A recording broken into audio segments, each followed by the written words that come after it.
Cebu Cathedral stands tall. Kwento ng pananampalataya sa gitna ng pagguho.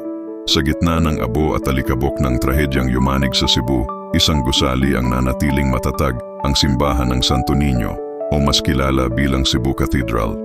Habang ang paligid ay puno ng guho at sirang bahay, tila isang milagro ang katatagan ng simbahan. Sa harap nito, nagtipon ang mga tao, mga nawalan ng tahanan, mga umiiyak na naghahanap ng kanilang mahal sa buhay. Lahat ay nagdasal sa iisang tinig ng pag-asa. Ayon sa ilang residente, unang umalingaw-ngaw ang kampana matapos ang lindol. Wala ng kuryente, wala ng musika, ngunit ang tunog ng kampana ay nagsilbing paalala na hindi lahat ay nawasak.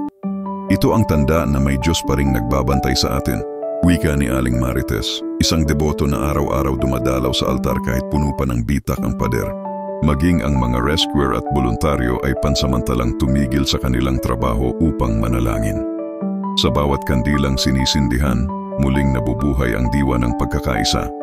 Hindi na lamang ito isang gusali ng pananampalataya.